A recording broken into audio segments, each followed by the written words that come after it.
pang marami, putulin nyo sa taas. Natin yung ating mga tanim. So guys, yung mga kamatis ko. Yan, malaki na siya. Ayan, dami niyang kamatis. Nilagyan ko ng harang na ganito. Kasi may manok kami dito. Ayan. Ayan. Dito sa may alugbati ko. Tinanim ko ito ng 2 days ago. Yan yung alugbati ko guys. Ayan. Marami na akong alugbati. Tsaka ito yung mga halaman ko. Ito yan mga tanim kong ganito nasunog na guys. So nilagyan ko muna ng punla at saka ito bawang. Ito may talong dito pero hindi pa tumutubo. Ito meron siya. Dito yung celery ko pero wala pa ako nakikitang tubo. Ito marami na akong bell pepper. Ayan. Ayan guys ewan ko kung talong ba ito. Talong ba yan? Nakalimutan ko na ayan, marami siya guys guys. Yan. Talong yan guys. Marami na akong talong. Tsaka dito, may tinanim ako dito guys. May tinanim ako ditong beans, no? Tsaka ito dito, celery ito pero hindi tumubo. Tsaka ito, lemon. Amin is melon. Tapos guys, ito yung dahon ng sibuyas, yung leeks. Muulan, more than 1 week muulan. Nabasya siya ng ulan. Saka ayan. Parang di na yata tutubo to. Pero buhay yung may ugat siya pero yung laman wala na, lanta. Pero dito matigas pa. Try natin itanim ulit baka tumubo.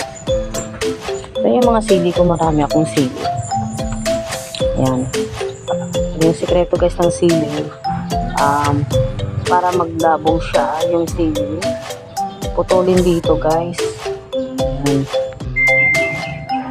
Dito, putulin dito guys kasi ayan, pinutol ko siya. Na siya, nagsanga. Pag gusto niyo pang marami, putulin niyo sa taas. Yan, putulin nyo sa taas. Yan ang pong sikreto para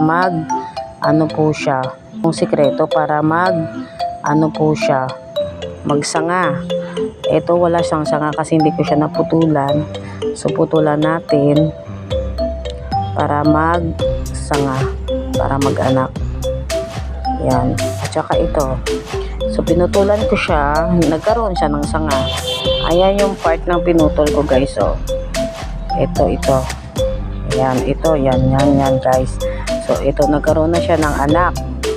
So, gagawin natin, magdagdag tayo ng sanga. Okay, putulin natin.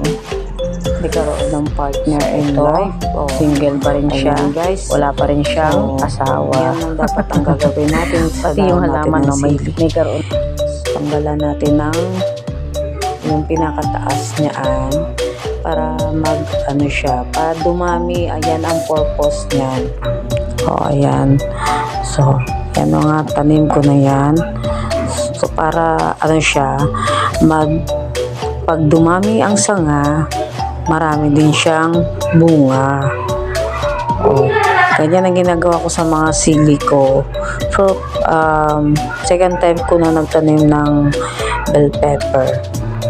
Hindi ko lang napakita nung nakaraang nagbunga yung yung sili ko. So, ito yung part. Ayan, marami siya. Pag dumami na ito. Ayan. So, ito, pag pinamahayan na ng langgam, sekreto dyan guys is lagyan nyo po ng turmeric yung pinakakahoy. Kiskisan nyo po ng turmeric o kaya bawang or sibuyas para hindi pa mahaya ng langgam yung ating mga halaman. At iwas sa mga bugs, sa mga insekto, para hindi po nila pamahayan ang ating mga halaman. Kasi may uod-uod. So, tapon natin yan. So, yan. May mga partner na sila, oh. Ito, single to. Oh, single. So, lagyan natin ng partner yan. Okay, may partner siya. Lagyan natin. Ito, single din to. So, single siya. Wala pa siyang partner. So, bigyan natin ng partner. Yan. At ito, partner din. Okay. So, guys, ito pa. Diyan, pero wala pa akong lupa. Yan. Compost. Madunot ba? Bisaya kasi Ilongga. Lagyan ko yan ng lupa.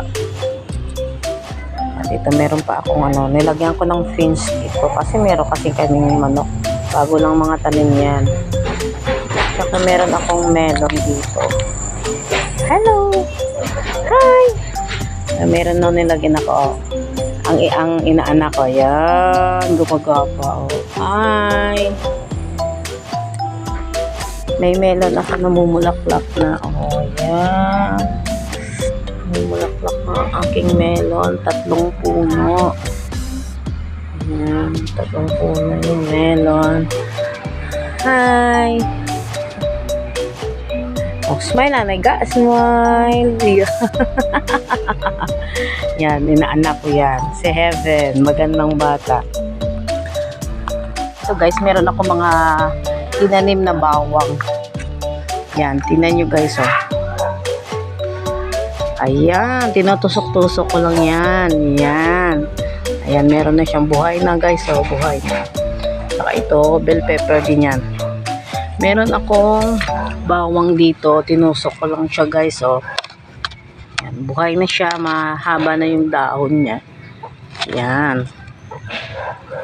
So, sana magkakaroon tayo ng plantation dito sa bahay. So guys, thank you very much. Hanggang dito yung video ko. Maraming salamat.